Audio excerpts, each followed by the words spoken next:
podcast with two guys in their 20s, giving their perspective on the games that we love, headlines on pop culture, and the meaning behind it all. I'm host Wellington Burns, along with my counterpart Savon Morris. Welcome back. What's up, man? I am sad again. I'm 0 for 2 when it comes to my teams, man. I always have to say welcome back, like whenever his team loses, because I know he's not going to be in a good mood. No, not at all. Not at all. Yeah, definitely. Well, we have a lot of topics to get into tonight, as always. Some NFL ones, college football, obviously NBA, but the day right before the season opens, some album reviews in the second half. We're going to do a review of Paid in Full. To start off with just thoughts on Philly improving to 6-0 after their win versus Dallas. They won 26-17, and Jalen Hurts threw for 155 yards and 2 touchdowns. C.J. Gardner-Johnson had 2 of Philadelphia's 3 interceptions of Cooper Rush. And Philly, they really put the game away with an efficient drive that took up more than half the fourth quarter. But what are your thoughts on Philly's win? They showed they can win in different ways. Didn't have as good of a second half as the first half, but still were able to get the win and start off the season extremely strong, 6-0, and really separate themselves from the pack in the NFC. I kind of talked about it last week when you told me, you asked me who's the favorite out of NFC East. Yeah. I said it was still, New York Giants for me because they had a stronger schedule and they looked good. And then you was, appalled by me not saying the Eagles, but I knew it wasn't Dallas. Yeah. I said on the set, I knew it wasn't Dallas because Dallas, I said something about their offense. They're not looking good. They're not consistent. Cooper Rush is not the type of quarterback to give you big numbers and consistent wins, and it showed when they played a good Philadelphia Eagles team.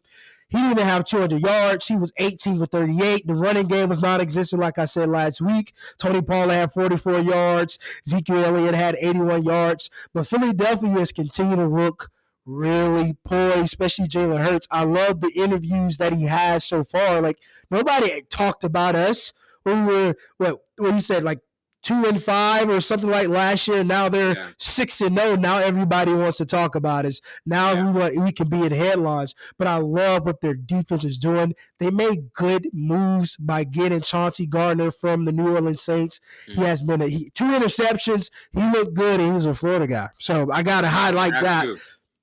But Jalen Hurts, he doesn't have to have the big numbers. He's strategic and he's smart. He's a game manager who happens to be super fast on his feet. So that's a plus. But I love what the Eagles are doing, especially at that defense. The defense is looking good. They got some old guys like Fletcher Cox still leading the front 7. And then you got some young guys like Chauncey Gardner, who's, taking up 2 interceptions, diving, jumping up in the air for him. He's doing it all. But Eagles look good. Eagles look good.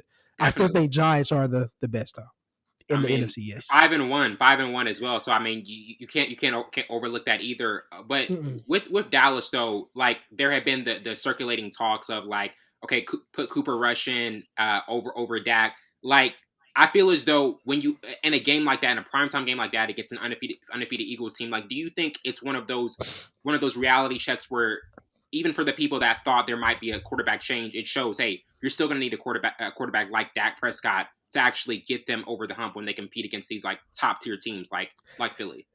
See, that's tough because I think we would not even mention Dak if the running game was working. And I'll always mention this. I always reiterate this. If the run game is working, it makes it easy for the quarterback. It makes it easier for the wide receivers. It makes it difficult for the secondary. But the running game is not working with Ezekiel Elliott and Tony Pollard. So everything is on Cooper Rush. He's not that type of quarterback. He's a game manager, and he'll give you some good, consistent drives throughout the game, but you have to capitalize and make some big plays. Yeah. Excuse me. If the running game is not working, that's for any quarterback who's having a bad game, the whole offense is going to have a bad game. So it depends on the running game to me. If the running game is working, I think Cooper Rush would still be, talked about in a light that maybe they don't need Dak Prescott. But with this game, it's up in the air. It's situational. Yeah, situational, definitely.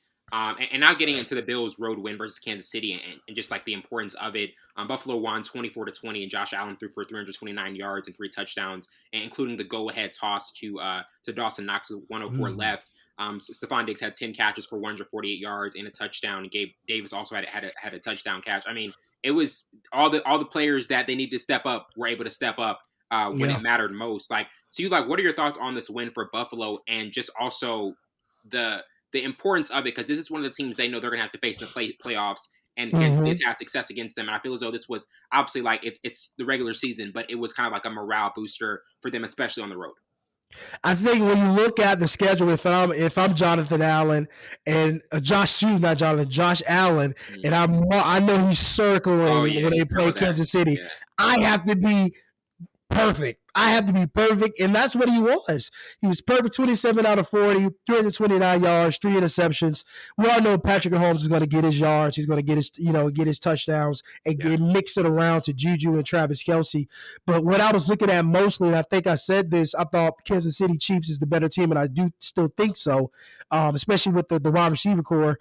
I think the Bills played good, and it was all about who had the ball in their hands at the last second. Yeah. And I think it's when you play two good teams, it's always like that. The defense, I think both defense without the yardage and all this, I think it looked good. I think both defense played good because this could have been easily a 40 point game. Oh yeah. 40 50 point games and put it on the board because they can't do that. Yeah, me too. So that for the fact that these guys, the defense stepped up in big moments and it mattered who's going to have the ball last. Because I think if Kansas City Chiefs would have the ball last, I think they would have won. But, it's only speculation. But Bills, yeah, that's how you go ahead against a team that you're going to see again and you're going to see for a long time.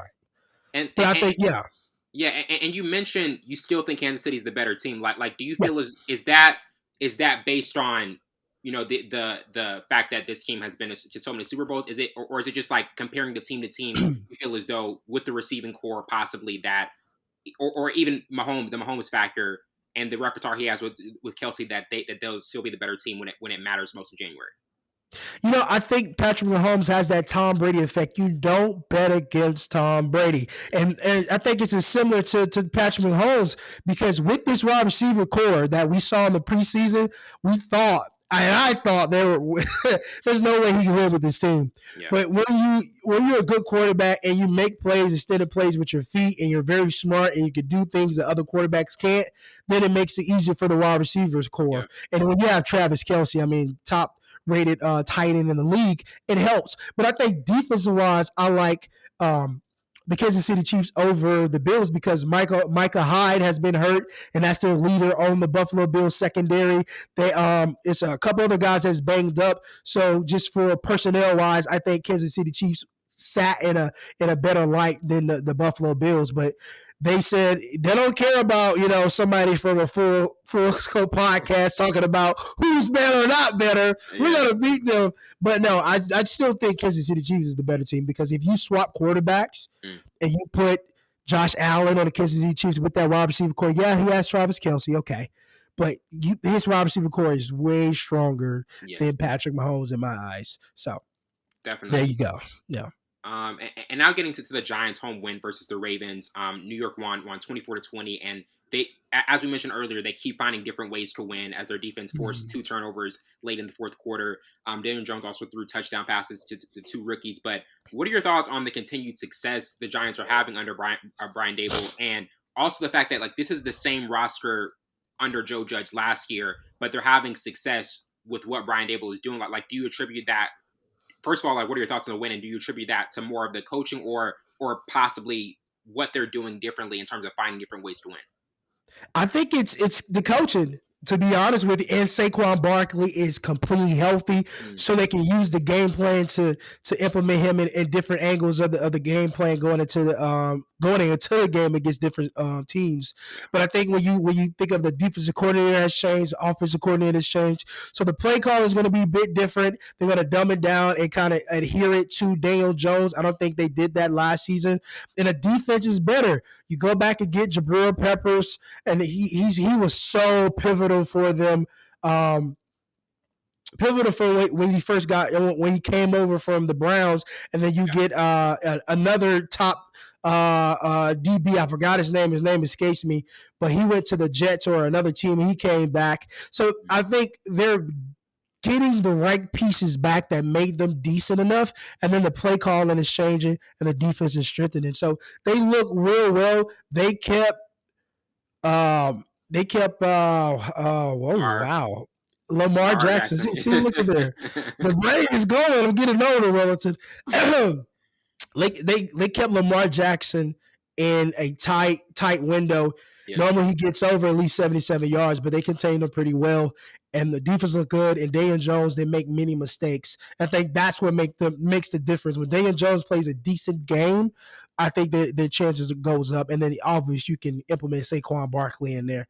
Because their wide receiver core is still banged up. They got a lot of young guys in there, as you said, going into this section. So yeah, Giants look good. Giants got still think they're the strongest in the NFC East. Especially the schedule is stronger. Oh yeah, schedule favors them so well. It really is a nice schedule for them. And before we move on to college football, like with some of the upset losses that were had, especially Tampa Bay against Pittsburgh.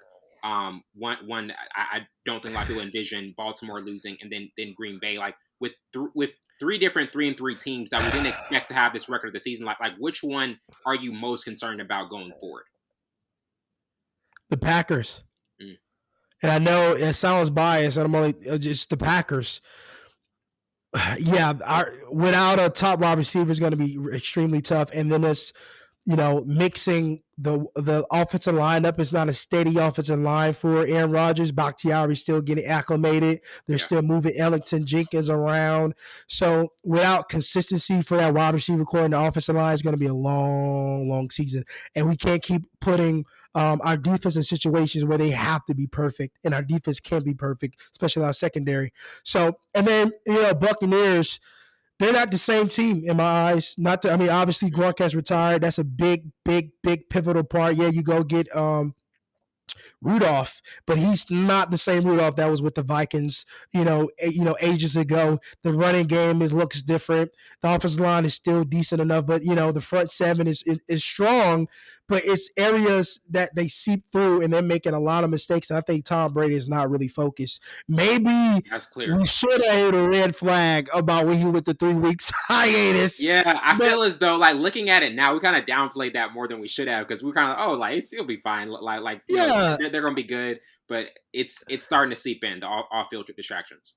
I mean, they won like the first 2 games, I think. And then I was like, okay, maybe just relax. He's still zeroed in. But I think it's a lot of mental errors for that team. Missing the flight, not going on the flight with your team. There's just different things that I don't know, man. Like it's just, and I know he's the best ever, but with this team, the chemistry is not the same. And I think different. Even though when he was going off in the offensive line, usually they respond. Usually the offensive line responds when he does something like that, but they didn't even improve at all. It just was the same results.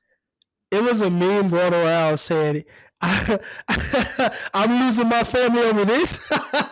I was literally laughing my butt off because he was screaming at the offensive line. And it was like, I'm losing my family over this. Like I came back for this. So it was kind of crazy. But yeah, I don't know, man. Yeah, I don't think they're focused. Obviously, what you just said, and they're not gelling in. The chemistry is not there. Because last year we saw the chemistry, we saw what they can do when they can, everybody buys in. I don't think everybody bought in this year. Bruce Arians and AB last year, and there's a lot of stuff going on. So yeah, you're not focused. Definitely. And also with the game tonight, Broncos Chargers. Do you have any early thoughts on that? Obviously, the Broncos, they really struggled offensively. And with what the Chargers are trying to do this season, getting into the postseason, what are your thoughts on these two teams and kind of like how this matchup could play out? I know you're gonna say I'm crazy. I still think Russell is gonna break out of this slump. Playing for a organization for X amount, I don't want to even go into that. I think for this game, I think it's going to be a good game. I think this game is where Russell Wilson shows people that he's still Russ, that he still can lead that team, that he can still sprout some chemistry out of nowhere. I think he's such a great guy and a great quarterback that he can get out the slump. This is the first slump he's had in his entire career, and how this is headlines, and Richard Sherman is talking about it, and Beast Mode is talking about it, talking about if I can't talk to you directly, I got to go through your manager, blah, blah, blah. But I think he's going to break out of it. And when he breaks out of it, I don't want to hear anybody say nothing. Nothing. I'm standing with Russ. Russ is the guy. I think he's still the guy, the quarterback that they needed to have. It's going to take some time, obviously. Oh yeah, First season with a new team yeah. that they were That's another thing. trash for the past 3 Yeah, years. that's another thing Come you have on, to man. factor in when you had a first season with a new team. It's not going to click immediately. No. Like we even saw it with what we just mentioned with Tampa Bay, Brady's first year. They kind of started the season off rough, and then like after that 7-5 start, they closed the season out very well. Get one of the top seeds in the NFC. So it takes time, especially when you're first year in a new system. Especially when that team has not been good since Peyton Manning retired after the Super Bowl. That's when they stopped being good. It's definitely been a minute.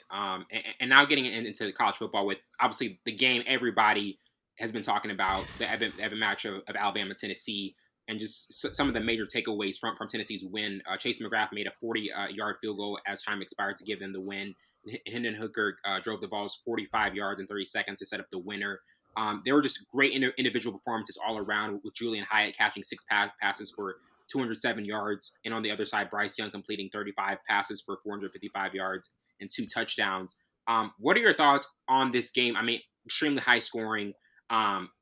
Alabama was down early, 2 touchdowns. They're able to come back, even get the turnover to have the 49-42 lead. But what are your thoughts on the significance of this win for Tennessee? And they showed us, we always said, like, they had to prove it to us eventually, and they were able to do it against a really good Alabama team. Yeah. And, once again, a kicker is Alabama's downfall. All the recruits they get. And they had a 5-star kicker one time who was missing kicks back to back. It's the craziest thing. It's the smallest thing. It's the smallest, minute thing. Man, but what a game, bro. First and foremost, hats off to Hooker, man. Ever 72% completion percentage. And then the guy is showing that he is pristine in the pocket. He can extend plays. He's accurate. He's smart. I know he watches film really well to be able to pick apart that top-rated defense for Alabama. But I said that it was going to be a difficult game for Tennessee if Bryce Young played. I still think it was a difficult game. It was. He gave them everything they can handle. Everything they can handle. And he's coming off an injury. He's still not 100% healthy in my eyes, but he looked good. He looked like Bryce Young. He looked like a leader. It just came down to the moments. These are 2 great, not great, good football teams this year. SEC, we knew it was going to be an incredible game. Tennessee has, sprouted some rejuvenation from somewhere to the mountains of, I don't know, like they got the fountain of youth somewhere. And we knew that was going to be a good game. But the fact that is, like, out of all the players to fail you when it matters the most, is your kicker? That's what I'm saying, man. A kicker. The game won. You came back 2 down. You down 2 touchdowns. That's what it came back 2 touchdowns. All he has to do is miss the field goal. That's all you got to do. You got to make the field goal. That's all you do. You kick. I know kicking is hard. The pressure's there, but Tennessee's kicker knocked it down. Yeah. Yo, what a game though. Game of the year. Game. Oh yes, game of the year. It's one of those. Tennessee. Oh my. Tennessee's legit. It ain't SEC too. SEC. Kentucky looks good too. Jeez Louise, man. SEC's all these teams that were not good like 3-4 years ago are really good this year. But now, kind of getting into like the closing thoughts on this game. Like, what are your thoughts on how Alabama can kind of close out their season? What they need to do, and also with Tennessee, Georgia is at the top of the SEC is another top tier team they're going to have to face. And how do you see the likelihood of these 2 teams kind of like closing out their season? Yeah, Bama is still in good spirits, in my opinion. You come back from a 2 touchdown deficit. Your kicker, only job, make the field goal. He missed. I think they were still in the. Obviously, it's going to be a high scoring game. These offenses are 2 dual threat quarterbacks. Wide receivers are crazy. So we already knew it was going to be a high scoring game. It comes down to who has the ball last. Alabama had the ball last, and then they missed the field goal, then gave Tennessee opportunity. So I think they feel good. I think, well, I'm going to get ahead of myself about the most interesting games, but I think Bama is going to close out. They're going to win the rest of the games, in my opinion, and still have a shot for SEC championship. I think that, I think they're still in good standing right now. Yep, definitely. And now kind of getting into LSU's tight win versus Florida, they were able to win 45-35 as Jaden Daniels accounted for 6 touchdowns and finished with 349 yards passing. And this game, like a lot of the recent ones between these two teams, came down to the final minutes. And this was just an important rebound for LSU after their 27-point loss to Tennessee. But man, like president of the fan club, Savon Morris. What were your thoughts on this game and kind of how it closed out? That wasn't a roughing the passer, first and foremost. That's the game there. That's the game. That is the game. That is the game, Wellington.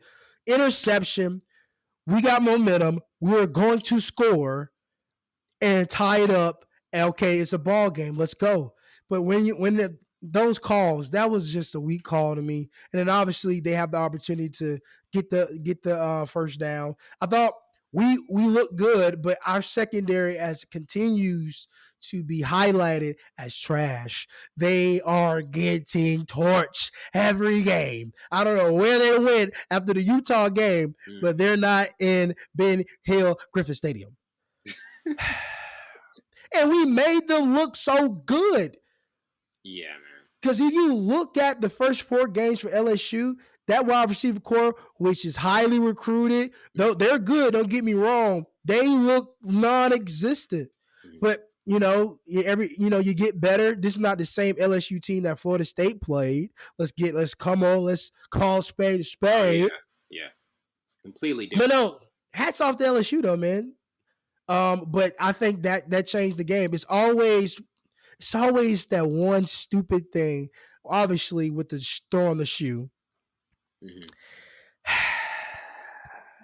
Last year, they just beat us. That was just fair and square. Yeah. And then this year, that flag kind of changed the outcome of the game. So, no, I think it still was a good game. I think both it was going to be like a Bama and Tennessee game. Both teams have pretty good offenses, win consistent and flowing. Mm-hmm. And LSU had the rhythm. They had the rhythm all night. The running game was working.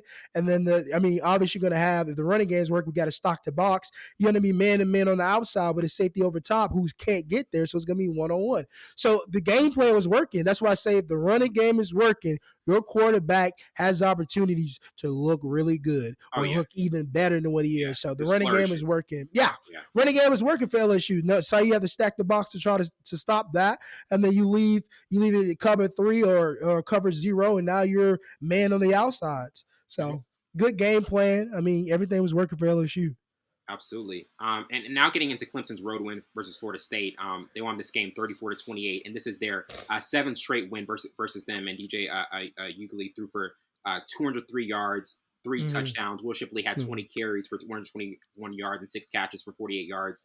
But what are your thoughts on this game? Florida State they cut it down to 6 late in the game, but still weren't able to complete the comeback. And I remember you even mentioning this as a kind of interesting game because Florida State, they were dealing with 2 straight losses. This was a game where they could have kind of made a statement, but came up short later in the game, and Clemson was still able to hold on.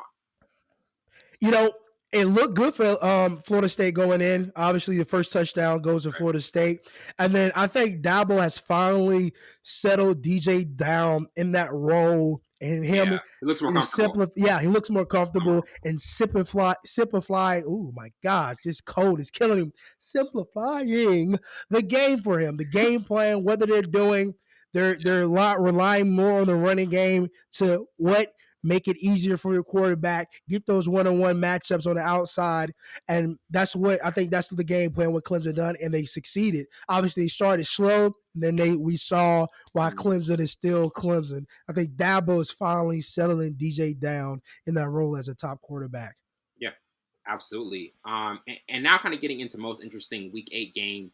One that stands out to me is UCLA-Oregon. Because UCLA is still undefeated. We keep talking about how they keep finding ways to win games. This matchup, a very important Pac-12 matchup, I think is gonna have just a lot of implications for what can happen down the road for the Pac-12 championship contenders. But To you, like, what are your early thoughts on the most interesting Week 8 game? I have to go Bama, Mississippi State, both coming off losses. Yeah. Kentucky, Mississippi State lost to Kentucky. Obviously, Bama lost to Tennessee. What's the game plan going to be? What's the mentality going to be?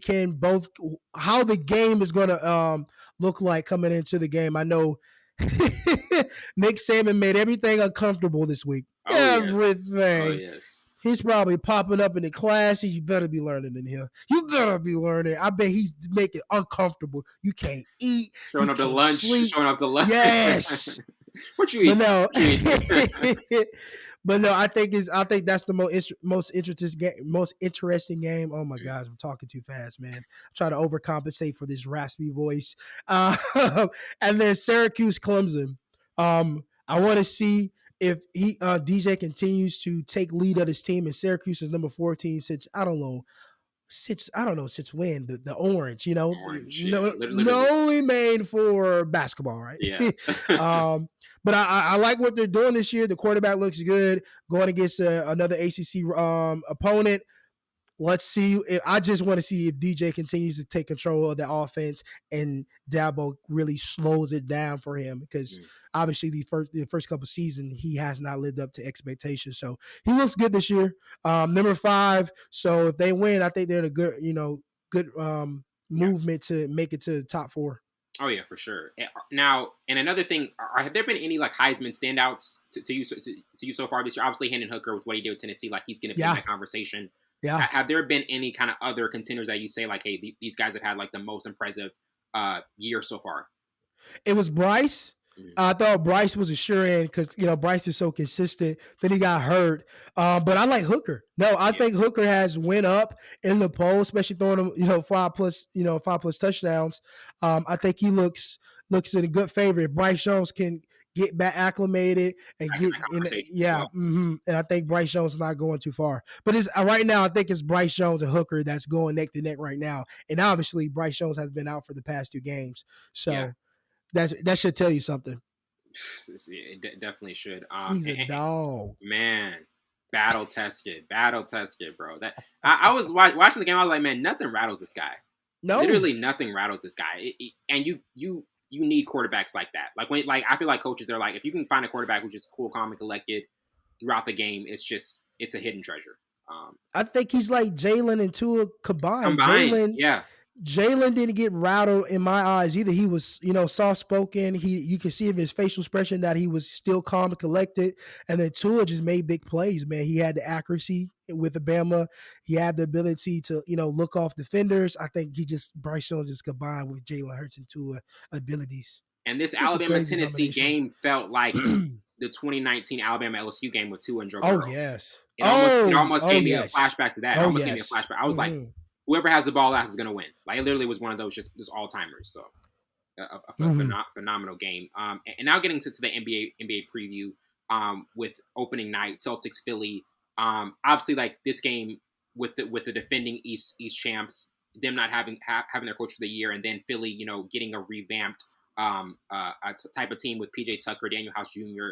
Harden takes a decrease in his pay, and this team's kind of like more defensive oriented. What are your thoughts on this matchup to start the season off, and just what are you looking for between these two teams who obviously are going to be top East contenders? Ooh, this is going to be interesting. I'm looking for the new 6th man for the Celtics, Malcolm Brogdon. He hasn't.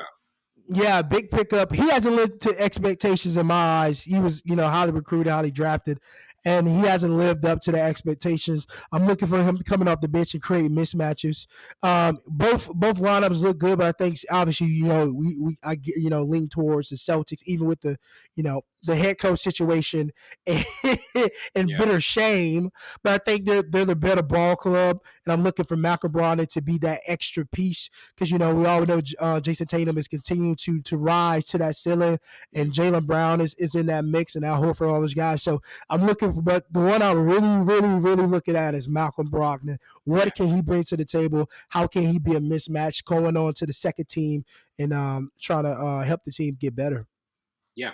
Definitely. And getting to Warriors, Lakers, defending champs, obviously with Golden State. It's obviously going to be interesting to see the different dynamics after like the Draymond Jordan Poole situation. And also, Jordan Poole got a max extension, 4-year, $140 million. So they've obviously made their decision on investing in him long term. And then with the Lakers and trying to get AD back healthy, and Dennis Schroeder is going to be out for a bit of the season, at least 3 to 4 weeks with an injury. And there are some concerns about, can this team stay healthy? Like, what are your thoughts on this matchup, and also just the Lakers trying to kind of get back into that playoff form against the defending champs?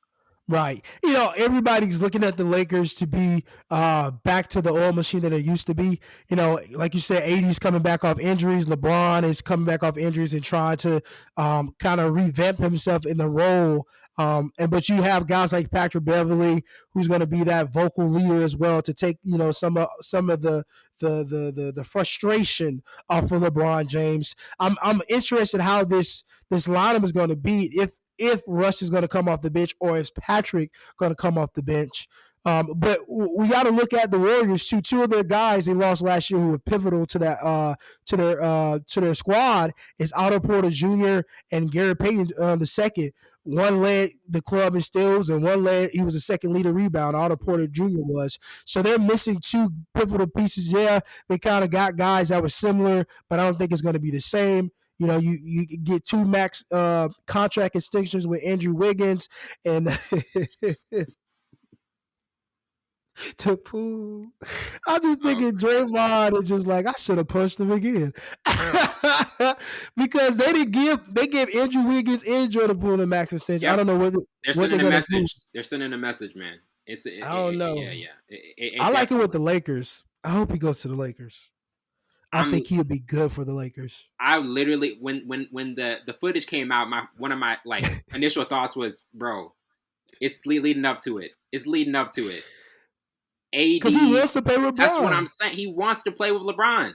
Now, and some people can say it's far fetched, but I can see signs of it happening. Both with Clutch Sports. I mean, all three of Clutch Sports. AD, LeBron, and Draymond. Yes. Same sports agency. So I think there are parallels there, and to kind of. For that defensive front line, Draymond can anchor that, and also you have AD kind of being in a more comfortable position, not always having to be the big that's relied upon. So that could be very favorable for that team. And now you have a more seasoned facilitator in Draymond who drops dimes more than any big man I've seen in the past 6, 7 years. Yeah, Draymond, that's what he brings to the table, Mize. Defense, he's a facilitator. And he'll bring the ball up. He can run the offense. He could get LeBron into space, or he could get Russ into space. So, I mean, I like the move. Will it happen? Probably not. They're probably going to fix something out for Draymond. Because I think, like I said last week, now I remember, we definitely did one last week. Wellington, that I said the Warriors organization is loyal. And I think they're going to figure out what to do with Draymond and probably keep him. So, but both teams are banged up, losing a couple guys, extending a couple guys. But I'm interested to see what LeBron James look like this year. And hopefully he's on top. And another thing with the Warriors, Steve Kerr recently said in a press conference about Jordan Poole played 17 minutes in the postseason. We want to put him up to 30. Like, do you feel as though it's one of those years for Jordan Poole that, and Steve Kerr also said that he has to get better to actually show that, he deserves his contract. Like, do you think it's one of those kind of prove it years for Jordan Poole to show like, hey, like he's not only a complimentary player, but is a player we can really rely on in the postseason? If you get a max deal for 5 years, I think it was like 140 or something like that. You bet your bottom dollar he has to get better and fast. Yeah. This is not a waiting game. You have to be on Clay's level. Oh yeah, for sure. You can't be on Steph level just yet. You got to be on Clay level, and that sounds so bad because Clay's still such a great player, but he's coming off the injury. Let me be specific. Be specific in that he could get to Clay's level now because the injury. Right. But if Clay never got hurt, then he have to get to Steph and Clay's level. So let me clarify that. But yeah, he has to get better quick and fast in a hurry. I think Andrew Wiggins has reached his ceiling, so he's good. He's just got to be consistent. But Jordan Poole with that max contract, that's sending the message, okay, we believe in you, so you gotta pull up and shut up. Yeah, absolutely. And now transitioning to boxing with Devin Haney's win versus George Kambosos Jr. and retaining his lightweight world title. Haney was able to pick up in the rematch where he left off with via scores of 118 to 110, 119 to 109, and 118 to 110. Haney's jab, one of just boxing's best, was a major key to his victory. But he did, fire more power shots, including a right hand lead that met its mark. Looking at this rematch though, and just Haney now being 29-0, like how did you view this, and also what should be next for him? Because there have been the talks of him going up against Vasil Lomachenko, and just different fights that could possibly be coming up for him. But what are kind of like your overall takeaways from this fight for him? Haney looked good. I think going in, I think he had a great game plan. Just looking at the first fight and how he won with the jabs and with the left hand in the first fight, and then this fight, I think he said he knew he was the guy was trying to jab more this round. Right. So the right hand was the winner in this fight. But no, Haney looked good, man. He looked poised. The game plan going in was foolproof, and obviously he just outboxed him. But that when he got hurt. He got hurt too. But I think Haney's game plan was better. And it showed Haney just outboxed him. Mm-hmm. Hands down. Definitely. Kambosos. I'm sorry. Kambosos. And another fight that's been mentioned, rumored to happen, it possibly maybe pushed back, Terrence Crawford and Errol Spence Jr. Obviously, there's some delays with that. Like, what are your initial thoughts on a fight like that? Which is like, I mean, it should be filled with fireworks in that fight. Like, just so many power shots in it. Like, what are your initial thoughts on it, and just kind of like who you would possibly give the early edge to whenever it happens? I'm just thinking about the IQ standpoint. Both are really smart boxers, and they come with great game plans. But if I give it to anybody, it has to be Crawford. I think his IQ is higher, and he knows. I think he knows how to adapt quickly in the ring. If the game plan isn't working, obviously your coach is giving you pointers. But I think that internal clock in his head and that IQ of his, I think he adjusts faster than any other boxer I've seen in the past 3 or 4 years. The other one is Davis. I think Gervonta Davis, his adjusted ability, because I don't want to. We're not talking about him, but his IQ is smart too, and he knows how to adjust. Yeah, it's up there. And he knows how to set boxer up, and I think Crawford does that really well. Spence looks good, but I think if I gave it to the edge to anybody, I'll give it to Crawford. Yeah, for sure. Same, definitely. And now transitioning to our first album review with Lil Baby's "It's Only Me." In his new and third album, he has standout tracks like "Never Finish" that immediately kind of allow him to let loose on his flow, his bars. Coasting gets the jittery keys of the beat. On a song like Pop Out, there's an abrupt beat switch to a menacing sound, both in production and even in Nardo Wick's a strong feature. But what are your thoughts on this album? And also, like, this is a project where Baby has kind of been mentioned as like, what is he going to do next? How is he going to rank in kind of like the hierarchy of younger rappers? What did you kind of feel about this project overall? I feel like it had a lot of bangers with it. Obviously, the length is something that I think we probably both would say was a little too much. But I think it was a strong album from him. Maybe not as good as My Turn, but what were some of kind of your initial thoughts on it? Exactly what you said. I think it was a strong album, but My Turn was. It had so many different elements, and it showed his versatility. Like going. I mean, what is it? I'm so dumb. That song, like, it showed the versatility and the way to be able to reach every part of your fan base. I think this was more of a club bangers. I don't think it had any relatability to it. It was just, bangers, just, good. It was a good song. Don't get me wrong. The baby solidified, but it was just like, it wasn't like My Turn. I felt My Turn more. That's My Turn is where I really start listening to Lil Baby, and I kind of gave him credit for being a good artist. I'm like, okay, why did I remember putting this on Facebook, like, I've been sleeping on Lil Baby, and it was listening to My Turn. I was like, whoa, he got some tracks on here. Yeah. So but it was cool. It was cool. It was solid. Yeah, definitely. And I mean, like, that's the trajectory of certain artists that we see when they when they come out with a certain project and then the following after it, it's not that the project that they follow with was bad. It's just not the same feel. Like you could feel the last one. Yeah. Like, do you think Yeah. that's just something that's naturally what a younger artist has to face, or is it one of those things where maybe for the next project he can kind of look back at the comparison of this one and be like, hey, maybe I need to go back to what I was originally doing before? I think they do that with every artist. If you look at Drake, they say Drake hasn't surpassed Take Care. And I say that's Nothing was the blasphemy. same. Nothing was the same as better. Nothing was I'm the sorry. same. Was definitely better. I'm sorry. I think he had other projects, but I do agree other project has not like had the same hit as, you know, Take Care and Nothing Was the Same. I think that was his best 2 albums ever. Oh, yeah, Obviously, If We Didn't Miss It Too Late is definitely up there too. But Views. yeah, Views was nice too. So I do think he progressed, but it doesn't have that same hit as of those 2 albums. So I think it's every artist. Because if you look at J. Cole, I think J. Cole's best album, in my opinion, was obviously Forest Hill Drive. And then every album after that was, you know, it was okay. I think it was dope. Or Born Sinner is my second one of J. Cole's. And the third one is his first album.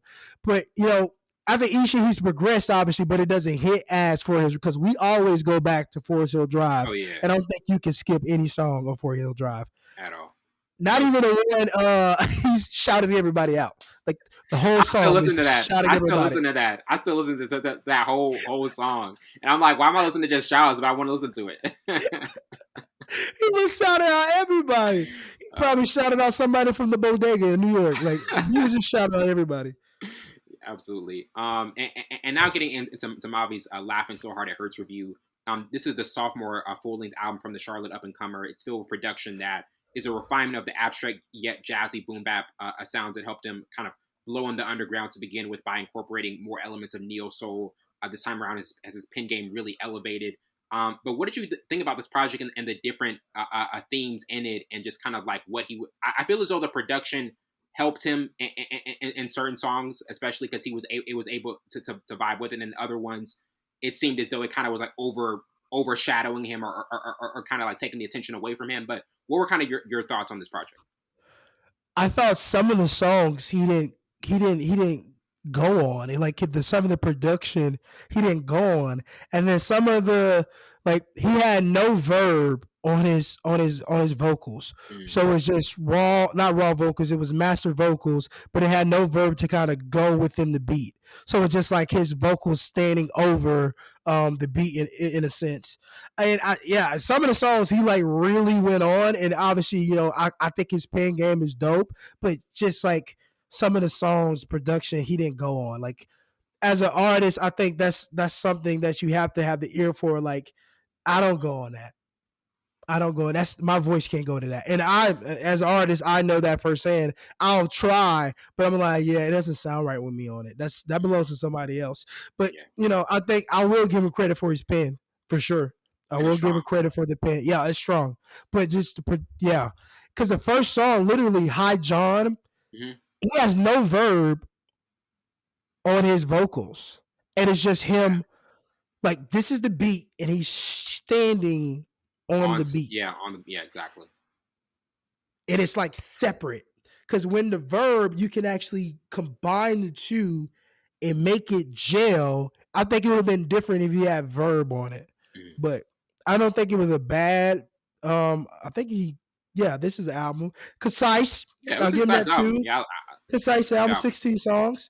But I like the creativity in like the boom bap and the neo soul. I don't think anybody's doing that really, but not a lot of people are doing that. Like, and that's the thing. When I was listening to it, I was like, this is a rare type of sound in today's culture. It really is, because you don't hear a lot of albums like this, and I think for that, I definitely will give them credit, because kind of stepping out of because so many times you hear albums that just sound the same. This one, it's gonna sound, if you listen to it, it's gonna sound completely different from the norm in the radio play. It got to grow on you for sure. And maybe I have to listen to in my headphones or in the car because I just have it on my phone. Just let it play on my phone. So maybe if I listen to it different in the headphones or in the Yeah. car, maybe it'll Where sound you different. listen to an album matters also. It matters. If it's just Yeah. on the phone, yeah, Yeah. I gotta give it. I gotta give it another listen. I gotta give it Definitely. another listen. Yeah. And now getting into Billy Wood's a Church album. This new album from him, produced entirely by longtime Arm & Hammer collaborator Messiah Music, is kind of a tightly wound exploration of memory and faith, the price of love, and the cost of doing business. And he really is a generational lyricist, one of the best rappers active today.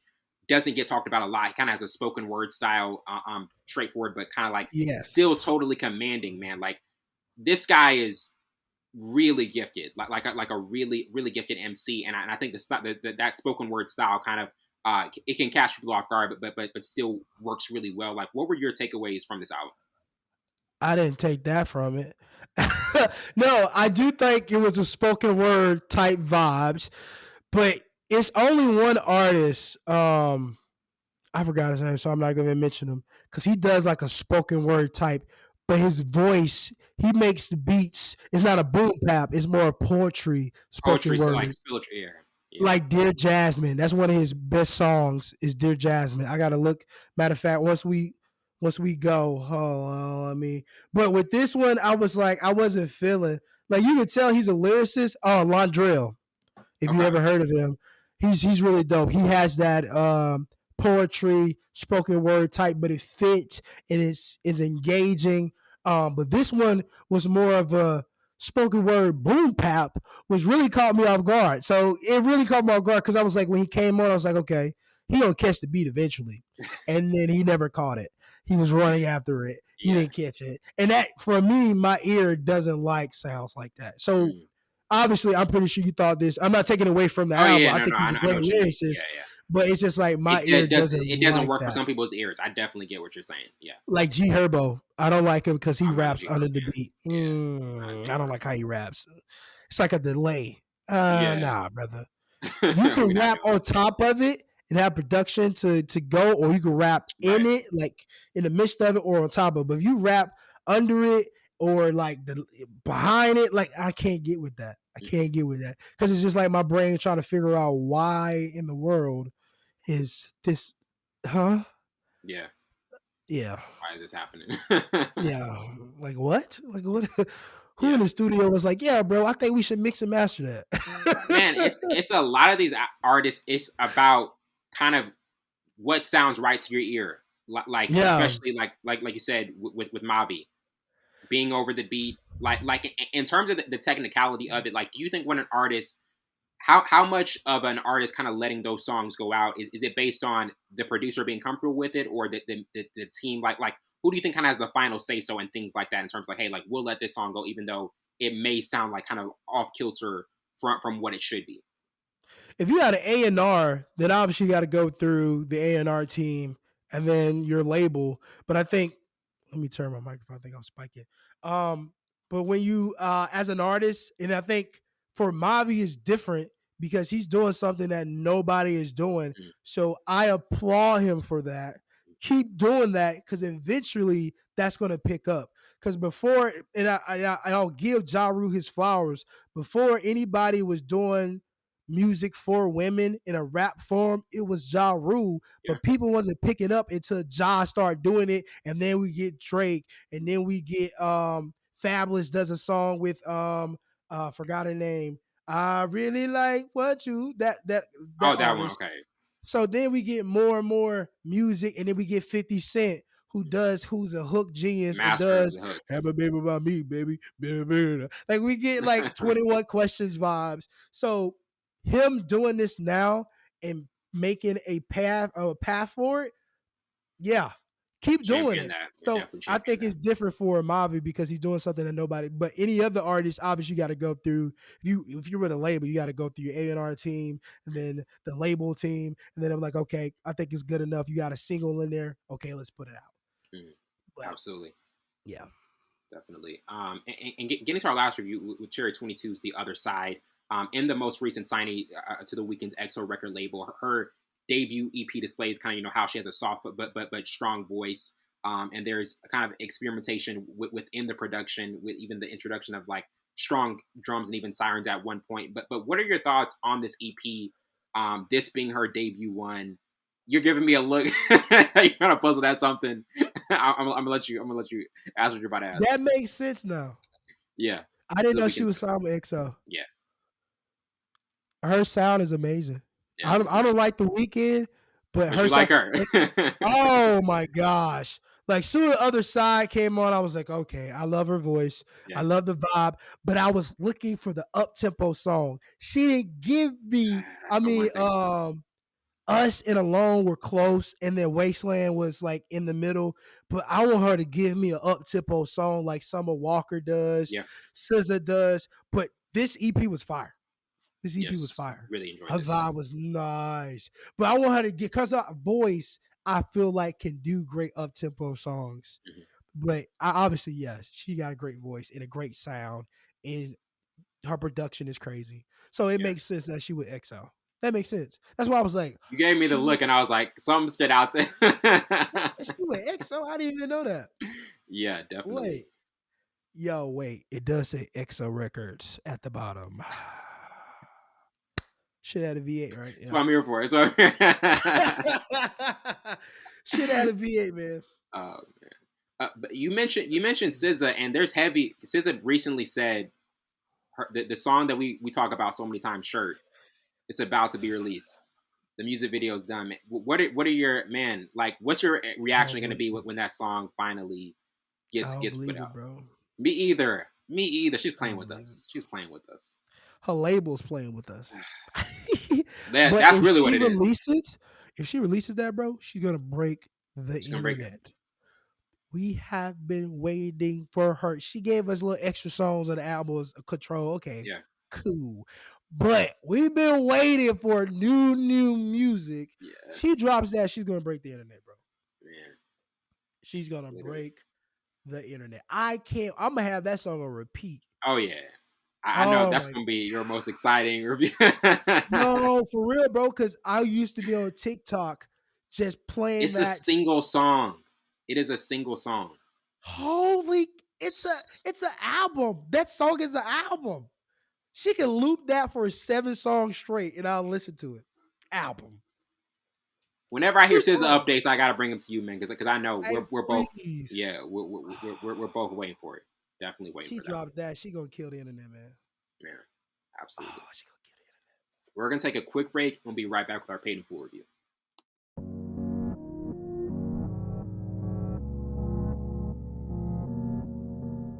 Welcome back to the show, and now we're getting to our paid in full review. And to start the overview, Paid in Full is a 2002 crime drama film directed by Charles Stone III. The characters Ace, played by Wood Harris, and Mekhi Phifer and Rico, played by Camron, are fictionally based on the 1980s Harlem drug dealers AZ Faison, Rich Porter, and Alpo Martinez. The title of the film is borrowed from the 1987 album and song by Eric B. and Rakim. It brought in $3.1 million to the box office and had a 53% rating on Rotten Tomatoes. But what are your initial thoughts on, this film, it kind of treading a very well-worn story and all of the different actors it had in it? I never knew this was a true story. Well, based off true events, until I got a little older. But just watching this film, watching this movie, it was a bit of not a culture shock, but I mean, maybe it was just the norm. It was a different depiction of New York, Mm. drug ring and all that good stuff. But it had that different element in it especially when it comes to Ace. Yes. If I ever went into that line of business, I'll definitely adhere to what Ace did to anybody else. But no, man, I thought it was dope. It had great moments.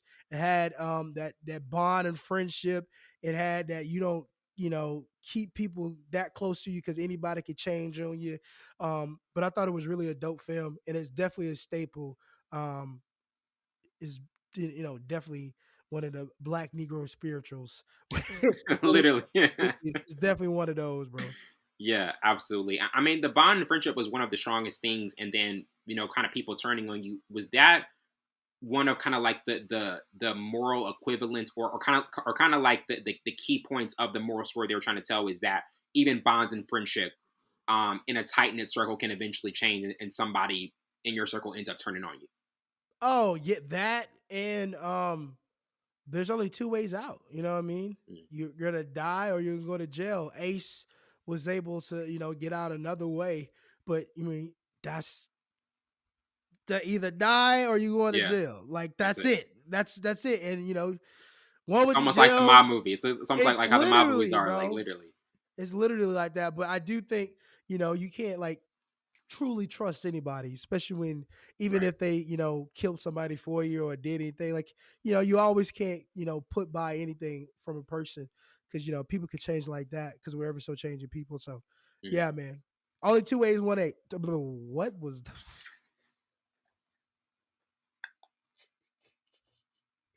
Wellington? Bro, this is why I hate being sick because I don't know what I'm Nah, you're talking good, about at this man. point. You We can cut that out. We we can cut gotta, that out, yeah, we guys. gotta put like Yeah. a blooper take. We gotta put like a Woo! blooper take reel of all our. It's mostly gonna be me. You're the one that's more pristine, man. Nah. I'm over here blunders. I'm a blooper reel, walking blooper reel. Okay, All right, I'm back in. we're back. We're back. We're locked in. But get into the first topic from 1 to 4 stars. What would you give it? What would kind of be your particular rating for it, and some like your reasons for I'll have to give it a 4, and it? might be crazy. I like how it was shot. I like the foreshadowing. I love the going back and forth. Um, I love the storyline, the elements, the different elements, the unscripted things that happen in the movie. Yeah, I thought it had so many uh so many people. Like Nori was in there, Nori. Yeah, man. Nori. That cracked me up when I rewatched it and saw Nori pull up. Nori Back was when in Nori there. had a hairline. No, for real, bro. Still had the little thin mustache. Mekhi Phifer. I'm a big Mekhi, Yes. Mekhi Phifer fan, man. And then I love Wood Harris as an actor, Yeah, and I Wood think he is one of our brought, favorites. yeah, he brought Ace out. So I think they had a great cast. First and foremost, the storyline was good. I think it was depicted well. I thought it was shot well. Yeah. To be in that time frame, to Oh, be in that two. time. Yeah. Yeah. So yeah, I thought, yeah, I gotta give it 4 stars, Yeah, man, man. because it's It watchable, it's checks relatable. boxes. Yeah, There you go. it checks all those. I'll give it four as well. I mean, it had a gritty, realistic quality that is just excellent, and it's world building. It's well acted, and just the realism of it also had kind of a feel of The Wire. Yeah, We no, mentioned The yeah. Wire. It kind of had a strong feel of The Wire, and ironically, Wood Harris is in that as well. But it really kind of gave me some feels of that early on. Getting to favorite character now, I would go with Ace as him being the protagonist. He goes from being kind of stuck at a dead end job to ending up taking his position on the streets, but kind of sees the pitfalls and eventual demise before anybody else does. And I think he really kind of played it smart, and obviously was able to escape at the end. Like, to you, who was your overall favorite character? Gotta be Mitch. Has to be Mitch, man. Um, man, Mitch was one of those characters and one of the guys that loved the game, even if it was a dope game. He just Yeah, loved that. He knew he was good at something. And he made sure he was the best. So yeah. I love the aspect. And then he cared about his little, I to this day, I don't know if that was his little brother. I think it was his little brother. Gotta be, right? Am I am I right? Or he's I not it wasn't his son. I think it was his little brother. I Yeah, think it was little brother. So just the love yeah, that he showed to his little brother, and then like he made sure everybody was good, even his uncle on certain yeah. occasions. So I just thought he showed love, and the game showed him love. But you mean obviously, he got turned on Mhm. at the end. But man, Mitch, man, I love a game like Mitch. Yeah, come on, man. Yeah. Absolutely. And now getting into most memorable scenes, I had Make the Shot, also Ace meets Rico, Mitch comes home from jail, the come Yep. up, Ace Bookie's first sale, I Love to Hustle, and Mitch's death. To you overall, I mean, like I Love to Hustle's speech, that scene Yeah. always gets me because it literally Yeah. was the explanation of the entire film, what Mitch's motivation was. Like to you, kind of like what were some of your, or maybe one of your memorable scenes in this movie? Obviously the scene when he was talking to Ace when Sonny got kidnapped. He was like, anybody ever did something to me? Yeah. Like that scene, Looks at me bro. the wrong way. Yeah. Yes, bro. That scene was dope. The scene with him, Ace and Keisha, we was like, if I'm born, what you doing with me or whatever. And I don't care about nothing. That scene was really dope. Solidify. Yeah. I don't care you know, what you doing, money or whatever. I'm with you because of you, not Yeah. because of what you're doing. So I thought that was a dope scene. There's one, them, all three of them in the Westcom eating Chinese food and betting on shooting That's and stuff in it. hilarious. That's what me and my, well, not betting wise, but that's what my friends do. We make Yeah. anything a competition. Competition. Yeah. Yeah. So those were out of the ones that you said the good ones, and those three were some standouts too. Yeah, definitely. And now getting into most memorable quotes I had. See, the thing about the game is, don't stop. You could be hurt, and it doesn't matter from Ace. Also, but it's all fake. Understand what I'm saying. This game, there ain't no love in it. It doesn't love you back. No doubt, life Mm-hmm. is good in Harlem from Mitch. And then finally, I just need to be around some love. That's all. Yeah. From Mitch. Like to you, like what were the memorable quotes in this movie? I mean, obviously Mitch saying I just need to be around some love. I think that showed kind of Mm-hmm. how much it was weighing on him, what was happening, the pitfalls of it, even though he never kind of like fully realized it before it was too late. What were kind of like some of your main quotes, memorable quotes in this one? Obviously, Rico's. People die every day. B. That really summed up his character. Yes. That he didn't care if everybody, people die every day. B. And then obviously I got shot in the head, baby. I'm done. I'm out of the game. That was Mm. get out while you still can. I got shot in the head. I should not be here. So that's a sign, obviously, sign to get out. Get out, get out. And then obviously, Mitch is I love the game. If people loving it, I can sell it. That's my gift in life. Mhm. So that was a good quote. That just, I think every character had a pivotal moment of clarity. Obviously, Ace, when Ace got shot in the head, he wanted to get out. Obviously, Rico's mindset: people die every day, and then Mitch is just Yeah. like, man, I love the game, and at the end of the game, got you killed. Mhm. So you love something that got you A killed. tragic, yeah, tragic tale. Yeah, Yeah. yeah, pretty much. Definitely. And you were mentioning earlier about Mekhi Phifer and the career he's had. Like, what are your thoughts on? He's obviously been in movies like Soul Food Clockers, also 8 Mile. He's been in so many different types of movies. Um, Obviously, like this one is just a classic Yeah. for the Black community. One that we all go back to. Like, what are your thoughts on his career, the different movies he's been in, and just like what he's been mainly known for in the movies he's represented. I think he's solidified because you're forgetting about O, which Yeah, was a yeah. great That's one movie. I left out. Yeah, Um, there's one more that I can't remember.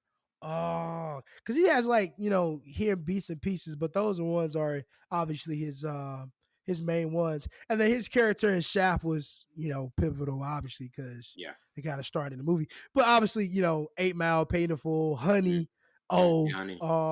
were his biggest blockbusters. But I think his career is solidified. I think he showed some type of versatility. In his movie career. I think when we think of Mekhi Phifer, you think of him with the fake dreads on, and then you think of Kanye West getting him wrong. Bro. Like Mekhi Phifer, that was Omar Epps. It's been an It interesting rhymed though. last few days of hearing about Kanye.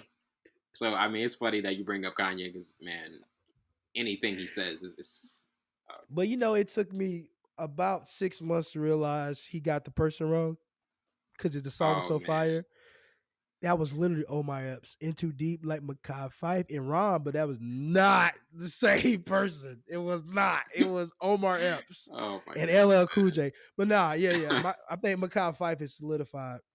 yeah, definitely. And now getting into what did you like the most about the storyline? I mean, this shows the pitfalls and demise of what they were involved in. How you can be extremely at the mountaintop, um, for a while, but it's not going to last. It's one of those things that eventually plays out, and the people that you kind of care about the most will even turn on you. It had all of those gripping details and just Yeah. life truths. But so you kind of like, what particular element of this storyline did you like the most? In every movie, every is mob movie, it could be NBA. They always, the one who's the loudest in the room is the one who's going to get caught. And Mhm. I just love the fact that Ace adhered to those rules. Ace wasn't a flashy guy at all. He said he did the He got same clowned for it. thing. He got clowned for not being Yeah. flashy. Yeah. So his mindset was different because a lot of people would have got shot in the head and just it boosted their head like, yo, I'm alive. I got shot in my head. Like I'm going back to the game. I just love the fact that he was conscious enough, like, yo, I gotta get out. That that really, I got a kid. I got kids. Yeah. You know what I mean? So I love the fact that they put the element of being aware. Obviously, you know what you can get from this, the pros and cons, but he chose life. I love that element because if you put Mitch in that situation, I think Mitch would have did the same thing Rico would have done. They would have stayed in the game because obviously we know Mitch loved the game. If Mitch Right. would have survived and killed Rico or the real person, then I think he would have still been in the game. Mm. But the fact that he got it, but I just like that element of it. Obviously, you have the flashiness, you Right. have the music, you have the parties and stuff. Like, yeah, it's an engaging and relatable movie. But I love that element the most. Yeah, definitely. And getting to our last topic, 10 years from now, is it still going to be watchable and intriguing? It's past that Yeah. that test clearly. And looking at this film, like, what do you think will continue to make it just, we've talked about so many different things that we find as realistic in it, but what do you think will continue to make it one of those movies that's just extremely watchable and intriguing another decade from now? Because it's a staple. Everybody Yeah. knows. I know a lot of people haven't watched Paid in Full, but they know about Paid in Oh yeah, Full. you've Even seen a if clip. Yeah. Yeah, even if you don't watch it, you know about it. Yeah. So I think that's standing the test of time until this world is swept away and the new world Mhm. comes, new heaven. But yeah, this movie will be known about, heard about, watched until to the end of time. Yeah. And it's like that because it's been staple as a black as a Oh black yeah, for sure. have to see. So it's in that Yeah. mix. So once that movie, like, it's in the mix of like Life, Harlem Nights, Hmm. Bad Boys, like movies like that's in the rotation. Yeah, it's always gonna be watched. Definitely. And last thing we have to mention him. Wood Harris, one of our favorites. Like, what continues to it? What has kind of always impressed you about what he's been able to do in different? We recently talked about him in Above the Rim last month. He's been Mhm. in so many different types of films where you can just kind of see the way he carries, even shows like The Wire. Um, and he just has a presence about him. To me, it's the presence. Like, he always has a Yes. presence in his Hmm. in the movies and shows that he's in, and you respect what he's saying. But what about his career and how he acts stands out to you? I think the ability to make the similar characters be different. Mm. Cause we've seen him in movies like Above the Rim, like The Wire, similar characters, bad boys, but they have different elements to it. Obviously, one was basketball, other Yeah. one was the dope game, but it's other villain. Even in even in what's the movie with Morris Chestnut where he was like he's the baseball coach and his wife was just with Taraji P Henson Oh, on the court. Yeah, I can't remember, but yeah. even that character was Mm. similar to Above the Rim, but he brung it out differently. It's with Not the easily broken. presence. Not easily Yeah, broken. not yes, yes, yes, yes. So Yeah. it's like his ability to make similar characters different, to Yeah. make them is how they say words, how they pronounce words, how the movement, the looks. Like there's similar written characters, but you can make them different with your acting ability. And Wood Harris has that. Oh yeah. Definitely. Well, that wraps it up for tonight. I'm your host, Wendy Burns. Let my counterpart say about Morris. This has been Full Scope.